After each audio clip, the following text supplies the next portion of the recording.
As you embark on this great adventure, let me share some of the biggest lessons I've learned from a lifetime spent building dreams and beating the odds. I beat a lot of odds. A lot of odds. A lot of people said, I don't know. But it worked out okay. Where are we? Oh, gee, I'm president. How did that happen?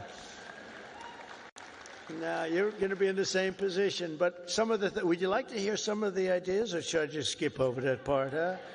That's going to be more interesting than all the other stuff, which was slightly political, right?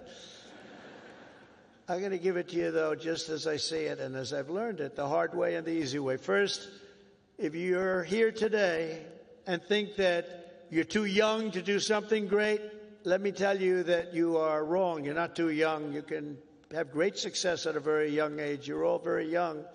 In America, with drive and ambition, young people can do anything.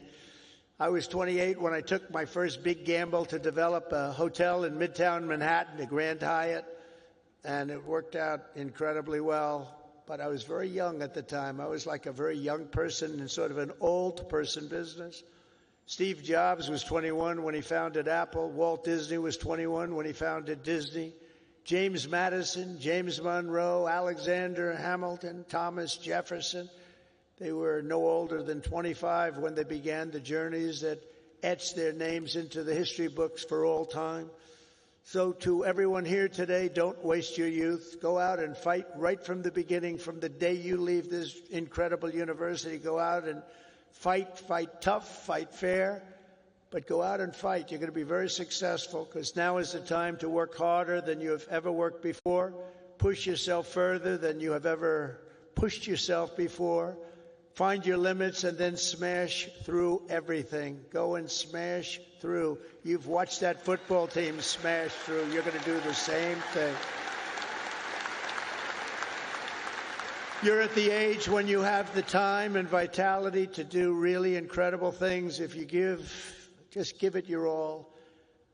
You'll look back, and a decade from now, you'll be astounded by what you've achieved. You'll remember this day. You'll remember when the guy named Trump was giving the commencement address, and he said I could do it, and guess what? I did. I think you're going to remember that very fondly. I hope so.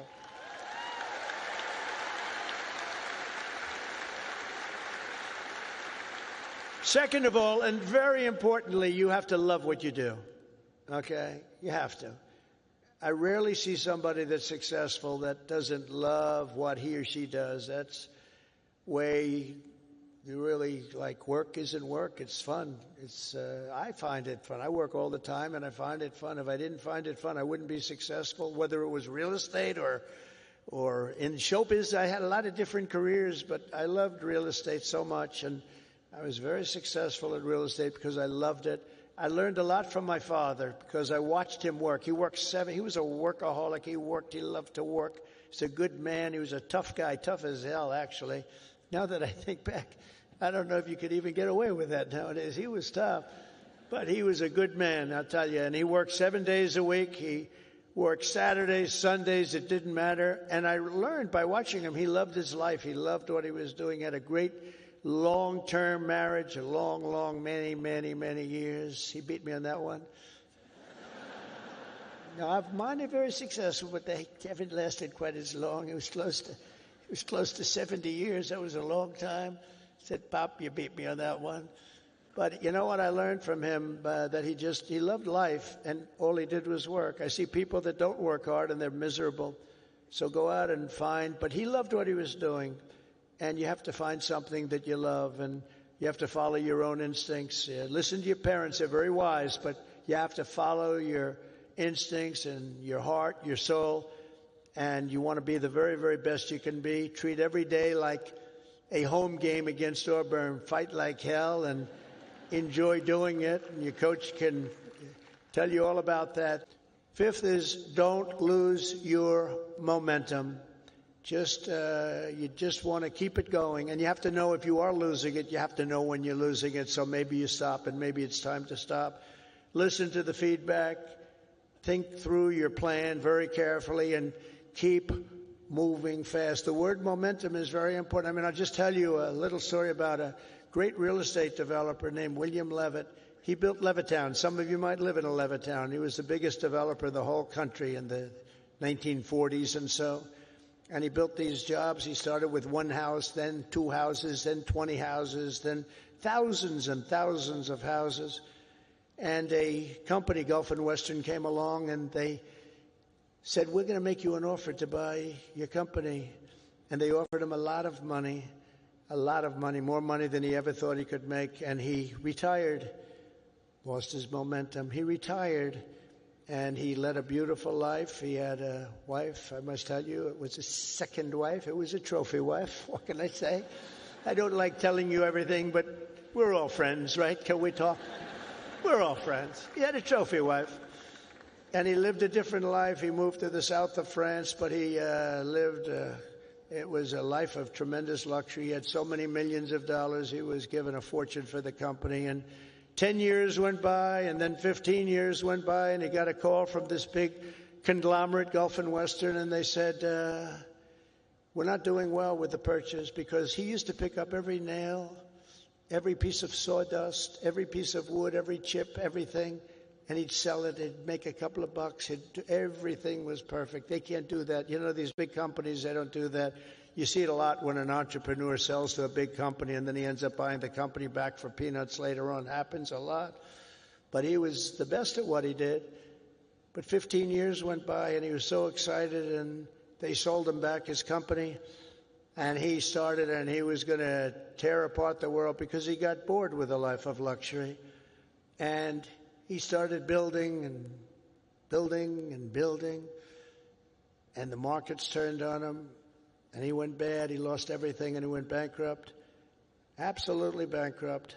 And it was a sad story to read. It was such an amazing story because he was so rich, but he paid them, and he bought it for the right price, bought it low, but he went wild. But he lost his momentum. He wasn't good at it anymore. And he was at a party on Fifth Avenue, I'll never forget. And it was a party of a very, very powerful man who was having the party in a magnificent apartment overlooking the park. And I walked in, and there were 50 or so people. I recognized most of them, all the biggest business people in the world, actually. Very glamorous. I was doing well. I was young, and I was doing well. And I was invited to parties like that. And I looked in the corner, and there was Mr. William Levitt sitting all by himself on a chair, looking very glum. Nobody was talking to him, because you'll find that when you're not successful, you lose a lot of friends. It's not a good situation. But there was nobody talking to him, but I wanted to talk to him because I was in the real estate business, and he was, and most of these people were in different businesses. And I went over and talked to him, and I said, "How are you, Mr. Levitt?" He goes, "Donald?" He knew who I was. "Not well. I'm not well." I said, "So can you come back?" He said, "No, son, I lost my momentum. I shouldn't have done it. I lost my momentum." And I never forgot that expression. He lost his momentum. If he would have kept going, instead of selling and relaxing and going into a different life, he probably would have been 3 times bigger than he was, but he lost his momentum. And you have to know when it's your time. I mean, there'll be a time when you do lose. You see it with fighters. You see it with a lot of people. They have a great record and they retire, and then 4 years later they say, "I'm going back. I can beat that guy," and they get knocked to hell. And it's not good. It's not good. So he lost his momentum. You have to know when your momentum time is up. I call it momentum time. But follow your momentum. It's a very important word. You don't hear it from too many, but I've seen it. I've seen it a lot. Number 6, if you want to change the world, you have to have the courage to be an outsider. In other words, you have to take certain risks and do things a little bit differently. Otherwise, if that weren't the case, everybody would be successful. Doesn't work that way. Progress never comes from those satisfied with the failures of a broken system. It comes from those who want to fix the broken system. And you'll make the bigger money, you'll make the more success by acting that way. The other way may be more secure, but if you want to go to the top, you're just never going to do it unless you break the system. Change is never easy, and the closer you get to success, the more ferociously those with a vested interest in the past will resist you. They want to resist. So I just say, trust me on that, because I know you really do. You have to break the system a little bit and follow your own instincts. But if your vision is right, nothing will hold you down. Nothing. You have to have the right vision. No, you're going to do something, you might as well think big, because it's just as tough. You can think small. I know a lot of people, they thought small. They're very smart. I know others that weren't nearly as smart, but they had a better picture of the big picture, because it's just as hard to solve a small problem as a big problem, and it's just as much energy and everything else, except the result is going to be a smaller one. So love what you do, but think big if it's possible. Now, if it's not possible, that's okay too. You do something, you have to do something that you love. You will have all the same headaches and challenges, all the same delays and setbacks, so you might as well do something that's just amazing. America doesn't aim small, Alabama doesn't aim small, and neither do you. So think big when possible, think big. Work hard. Never, ever stop. An example is a great athlete, actually, Gary Player, golfer, great golfer. He wasn't as big as other men. He was actually on the small side. Don't tell him that, friend of mine. Don't tell him that, because he doesn't understand that. But he worked very, very hard. He made up for it. He never stopped. He won 168 golf tournaments. Think of that, 100. I said, Gary, you're winning like every weekend. Do you ever choke or anything? I don't know what choke means. And he made a statement years ago that I read, and I thought it was sort of an incredible statement. He said, it's funny, the harder I work, the luckier I get, right? Think of that. The harder I work, the luckier I get. So you really have to work hard, and you're going to be successful because you have the talent. To get into this school is not easy. To get through it is even more difficult. You have a lot of talent. Thank you so much for watching that video. That was the current president of the United States, Donald Trump, delivering motivational advice to students at University of Alabama on May 1st, 2025 during our commencement ceremony. Thank you so much, guys, for returning to watch our videos. In case this is your very first time here, you're very welcome to today's commentary. My name is LYNE, and guys, let's get into it.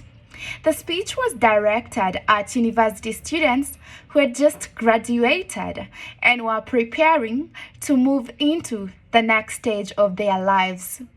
Rather than focusing on policy or government matters, the address centered on personal motivation, ambition, work ethics, and lessons drawn from life and business. Throughout the speech, President Trump repeatedly emphasized the importance of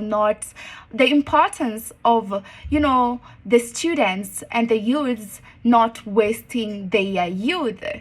He challenged the idea that young people need to wait for permission, perfect timing, or outside validation before pursuing meaningful goals.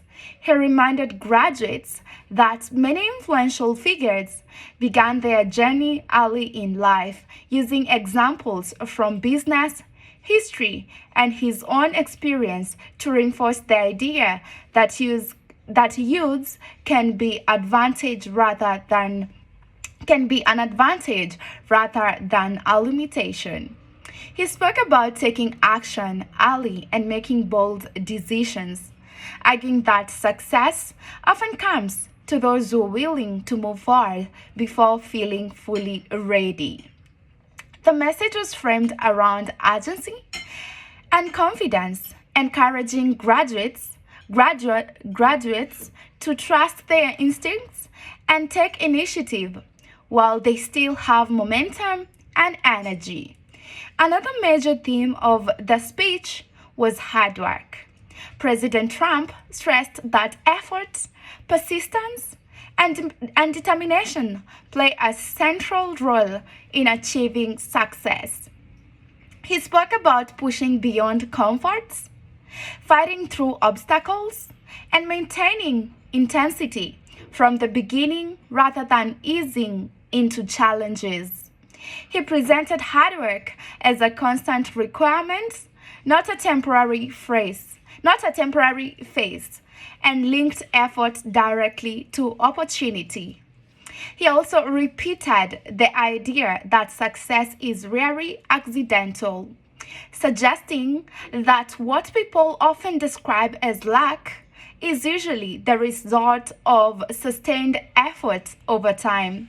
This perspective reflects a long-standing belief that preparation and persistence increase the chance of favorable outcomes. At the same time, he spoke about the importance of enjoying one's work. He explained that he rarely sees truly successful people who hate what they do. And he connected longevity and achievement to genuine interest in one's pursuits. Drawing from personal experiences and stories about his father, he described work not only as a responsibility, but as something that can bring satisfaction when aligned with personal passion. The speech also focused heavily on ambition and mindset. President Trump encouraged graduates to think big rather than limiting themselves to small goals. He argued that solving small problems often requires the same level of effort as solving big ones, but leads to smaller results. From his perspective, aiming higher makes better use of energy and ambition.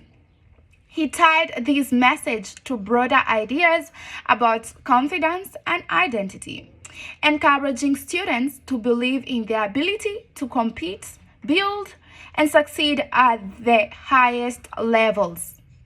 The emphasis remained on mindset rather than guarantees, highlighting belief and vision as starting points rather than endpoints. Another point that he emphasized was momentum. He described momentum as a powerful force, particularly for people building careers, businesses, or creative paths. Through personal anecdotes and historical examples, he emphasized the importance of staying engaged and avoiding complete disengagement from one's pursuits. At the same time, he encouraged the value of awareness and adaptivity, noting that recognition when something is not working and being open to feedback can be just as important as persistence. The message balanced intensity with observation, suggesting that progress requires both drive and judgment. As with many of President Trump's speeches, the delivery included humor, casual language, and informal remarks. Some of these moments reflected his conversational style, which supporters often view as direct and relatable, while critics sometimes find it controversial or inappropriate. These elements were part of the delivery rather than the central message, which remained focused on motivation and life advice. The attention surrounding this speech stems not only from its content, but from the fact that it was delivered by a sitting U.S. president at a university commencement. In a polarized environment, speeches by political figures are often interpreted through different lenses. However, based on the content of this address, the focus remained on personal development rather than political advocacy. Overall, this was a motivational speech aimed at encouraging newly graduated students to take ownership of their future, work hard, think ambitiously, and maintain momentum as they move forward into the next chapter of their lives. Like most commencement speeches, its impact depends on how individual listeners interpret and apply the message based on their own experience and circumstances. Thank you so much for watching, and we'll see you in the next update. I love you all, and may God bless you.